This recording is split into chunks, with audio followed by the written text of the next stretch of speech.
Welcome to Introduction to Geographic Information Systems.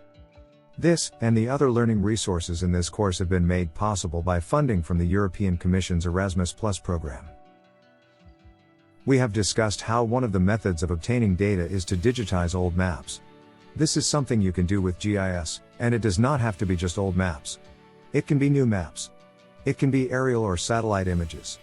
There are a whole host of resources that can be imported into QGIS and then digitized as layers. In this video we will take you through that method. The first step in that process is called geo-referencing. This is the process of converting the internal coordinate system of a map, aerial photo, or whatever the image is, to geographic coordinates. This can introduce errors into the resulting transposed image, as you will find out. So let's get started. Bring up your project area. In our case, we have created a test project area of Nafplion. We have also included a map. If you have not already done so, please download it from Moodle. We are going to use the geo-referencing plugin. Plugins extend the capabilities of QGIS, and there are over 500 of them in the official repository that you can use. After we are done with this, you may want to check some of them out. Click the plugin menu item. Then manage and install plugins. You can see that there are over 500 of them. In the search bar, start typing geo-referencing. After a few letters you will see it pop up. Click on it. You will see that it is included in QGIS as a core plugin, so all you need to do is activate it. Check its checkbox. That's all you need to do to activate it. Close the plugin panel and go to Raster on the menu. You should see that you now have the option of geo-referencing. Click on that. This will bring up the geo-referencing panel. The top contains the controls and the screen is where you manage the image. First, let's handle the settings. Click the Settings menu option and select Transformation Settings. In the Options menu you have quite a few options. We only need to make a few choices though. Set the transformation to linear. Set the sampling to nearest neighbor. Now set the coordinate system to be the same as the project's.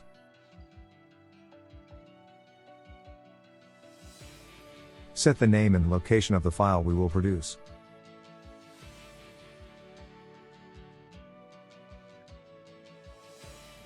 When you are done, click OK. Now we need to import the image. Click the Import Raster icon. Select the image you want to import. In our example, it is the map of Nafplion. You should now see it in your screen. The next part is the heart of geo-referencing. That is to connect locations on the map to real-life locations. Find an easy-to-recognize point on the map. You can use the pan and zoom tools to move around.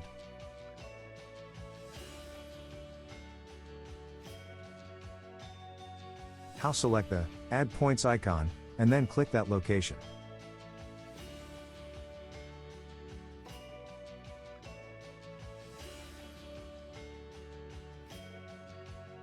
Two options will come up. If you know the coordinates of that location, you can enter them in. If not, select the From Map Canvas option. This will take you to your main screen where we have the project area dataset. Turn off the layers that are not lines to get a good outline of the area. Now select the point you think you have selected on the old map.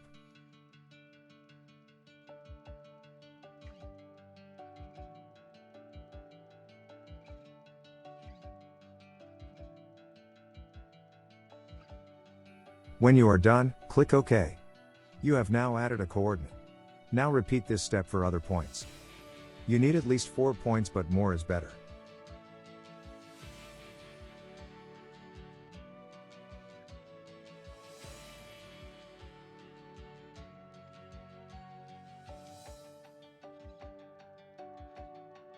If you need to move on the main map, you then lose the point placement option.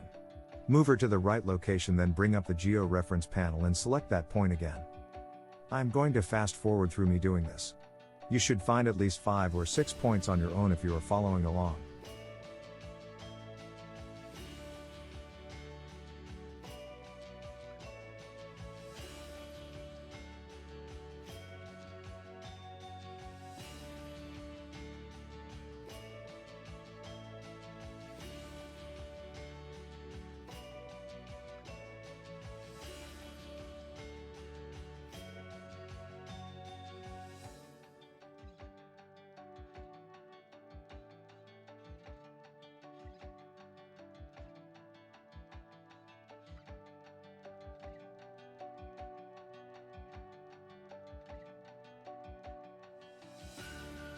Now that we have some points, let's geo-reference them. Click the Start Geo-referencing button. Once it is done, it will add a layer to your map.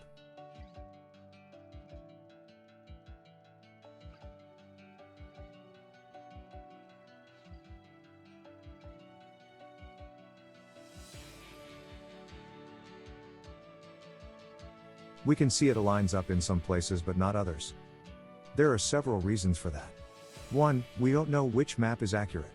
You might assume the modern data is correct, but we have gotten our data from OpenStreetMap. How do we know how accurate it is? When any sort of digitization project, there will be some accuracy issues. The second is the algorithm used to transform the maps. Let's go back to the geo-referencing tool and try a different algorithm. Bring up the settings, but now select a polynormal as an option. Also, don't forget to save this as a different image.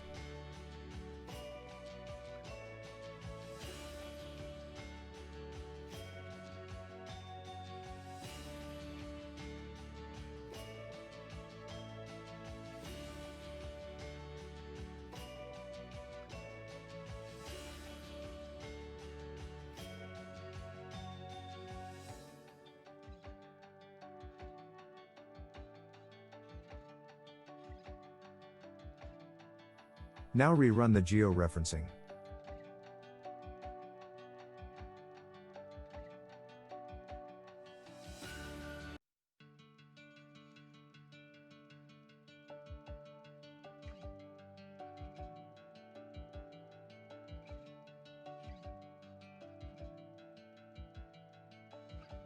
You can see it has gotten better. The map and the lines layer are now a little better aligned. This is a bit of trial and error. Finding which algorithm works best and also selecting different sampling methods and add more points to improve the results. However, be aware the different methods of sampling can also distort your results, so while it may better aligns the two datasets, you can sometimes overcorrect. It could be that one of the datasets is off, and by forcing it to fit you are just forcing the other dataset to be incorrect too. Real quick, I want to show you one other feature you need to be aware of. QGIS has automatic transformations turned on for the main screen, but not all plugins use it. Let's go to the settings in the georeferencing tool and change the coordinates. Make sure to change the name of the output.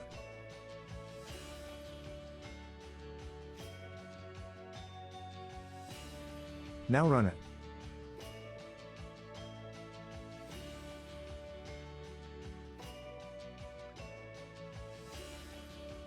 You can see on the main screen that it is in layers, but the map is not there. This is what happens when the coordinate systems are not the same. The GIS can't properly align the layers. Before automatic conversion, this was the norm in GIS, datasets not appearing or appearing off because they were in different coordinate systems. It can still sometimes occur, so if you can't find a data layer, first check the coordinate system.